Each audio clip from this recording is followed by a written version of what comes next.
Welcome back, students, to the ninth session of this particular chapter. That is the first chapter.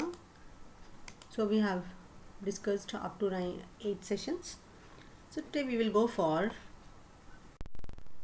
So students, here we have the valuation of fixed income securities.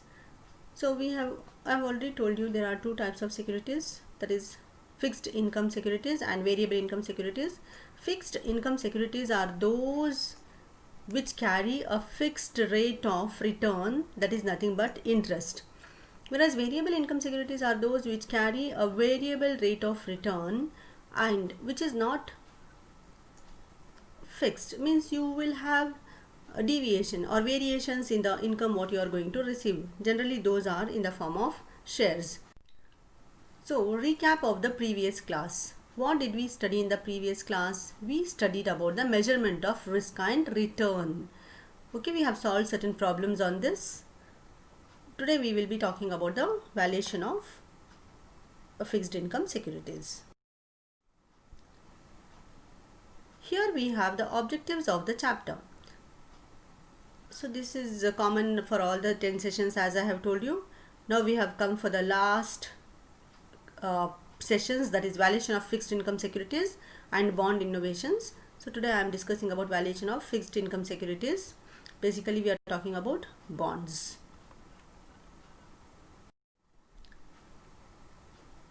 So here we have the session outcome, students. At the end of this session you will be able to understand the valuation of fixed income securities.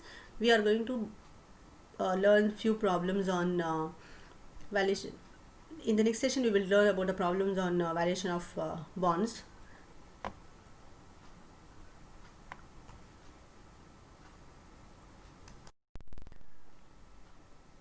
So here we have valuation of fixed income securities.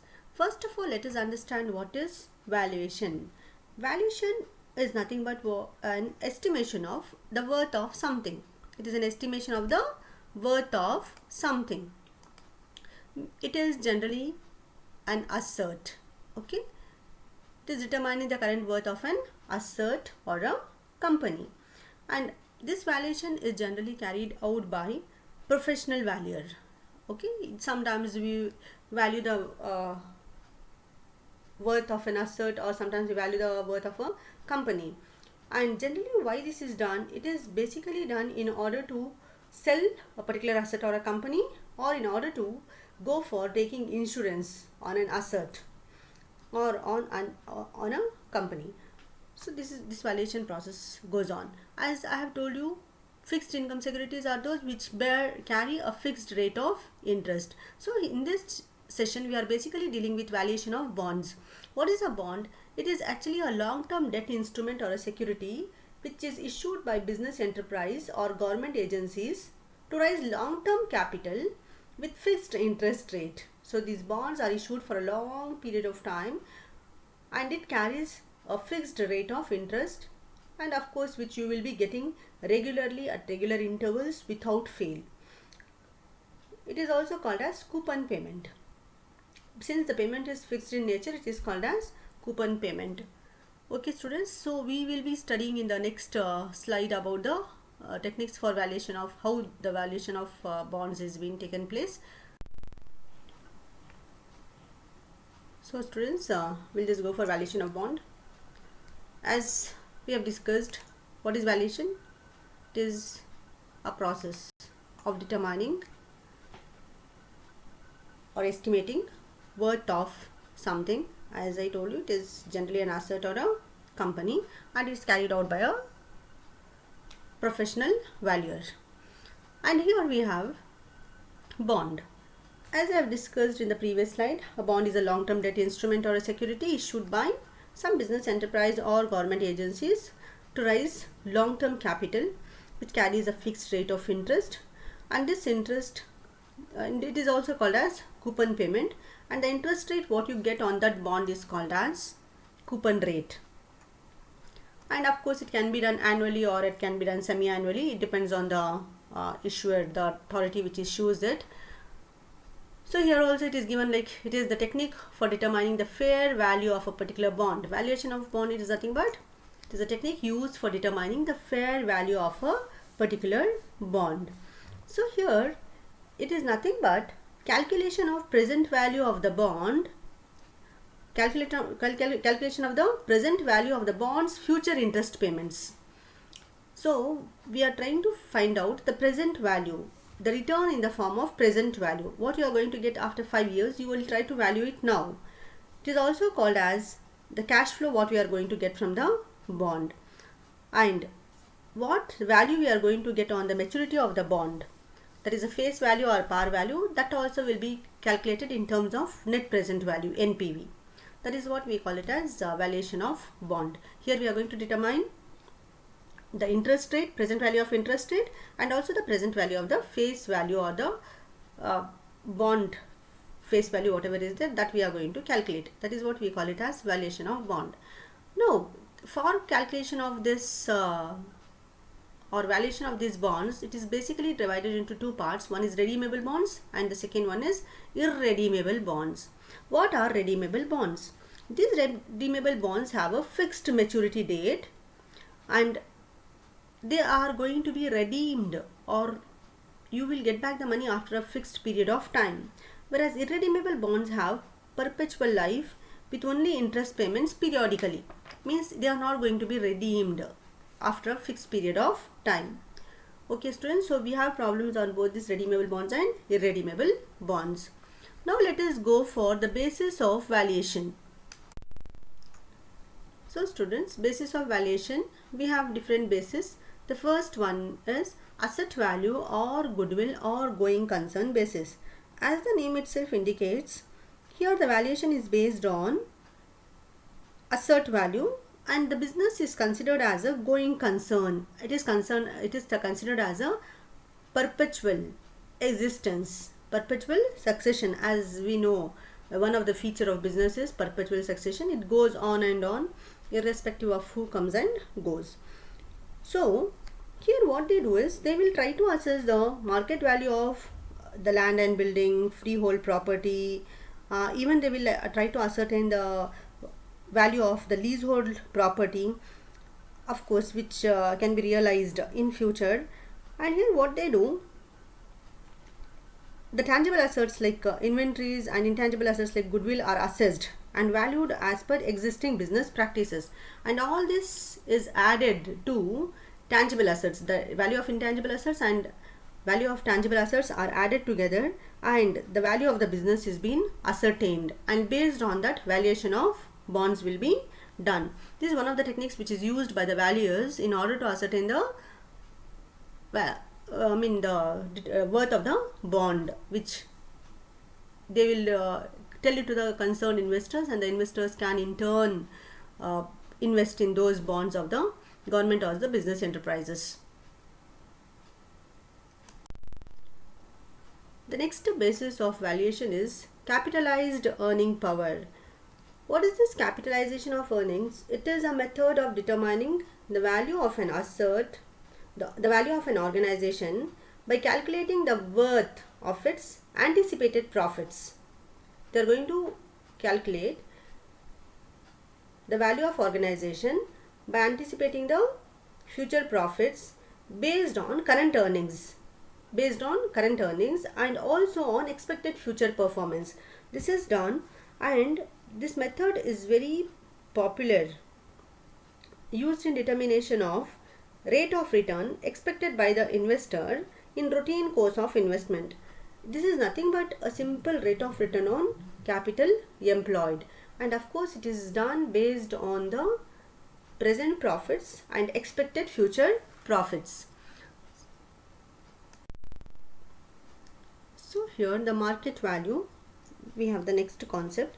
It is the value quoted for listed companies' shares at the stock exchange. So the value which has been ascertained by the stock exchange, that will be considered, and moreover this does not exactly depict the real worth because it does not consider some of the factors like ability of the management and prospect of the industry in the company, strategic value possessed by the organization. All these are not considered. So this market value alone will not be considered for valuation of bonds. It will be considered along with the asset value or goodwill value taken together, and it will be relied upon along with the valuation arrived at on the basis of other variables. And what happens here is, when they go for valuation of bonds, they have to consider not only market value fixed by the stock exchange, they also should consider the asset value or the goodwill value basis which is being used by the valuers. Only then it has to be arrived at, it has to be taken into consideration. The next basis of valuation is investment value. Investment value is nothing but the cost incurred to establish the enterprise. This cost includes the original investment plus the interest accrued thereon. So that is what outstanding thereon. It also determines the sale price of the target company which the bond purchaser is going to purchase from. So this has to be taken into consideration. The next one is book value. Book value represents the total worth of the asset after depreciation but with revaluation. So here we take into consideration the total worth of the asset after depreciation, like furniture, land, building, machinery, loose tools, whatever are there in the organization, all that will be taken after depreciation but with revaluation. So every time they go for revaluation of the asset, that will be taken into consideration. It is one of the fair and equitable basis of value determination, and it can be taken into consideration by the bond valuers, and the investor also can take this as a basis for investment in the bonds of that particular organization or the government agency.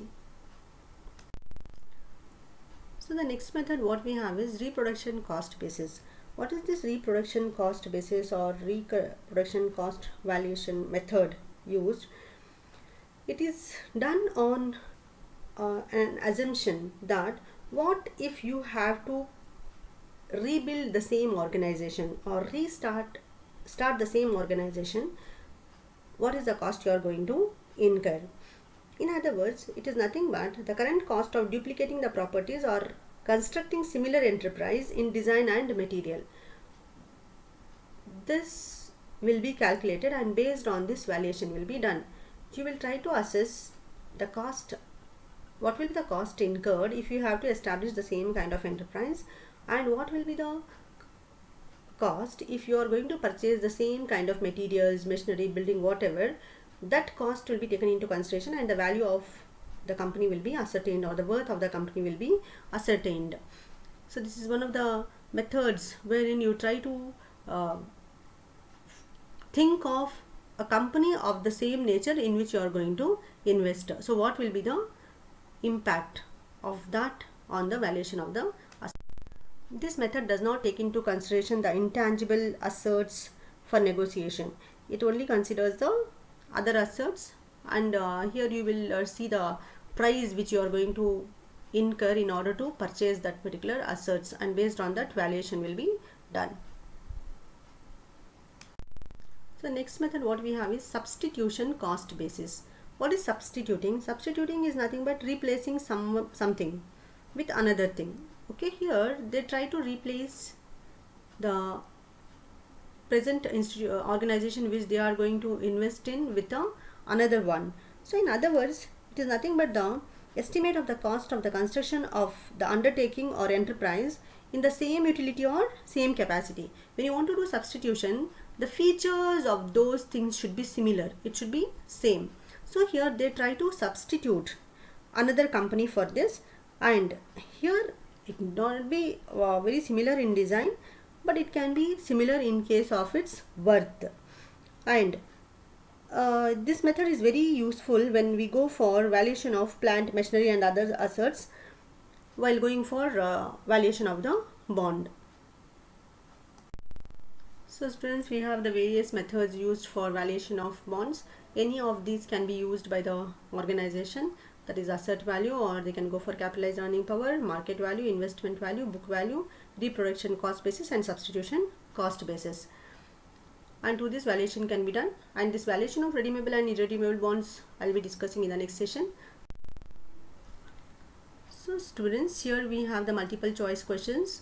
Book value is the same as market value, a more accurate valuation technique than the dividend models. The accounting value of the firm as reflected in the financial statements, the same as liquidation value. It is the same as liquidation value. The second multiple choice question is, we have the price to book value ratio tends to be close for. The next multiple choice question, interest on bonds is typically paid monthly, quarterly, semi-annually, annually. It is quarterly.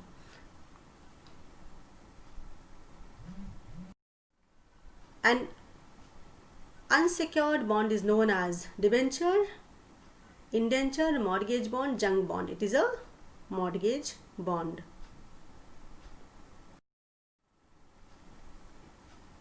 The rate of return required by investors in the market for owning a bond is called as coupon, face value, maturity, yield to maturity.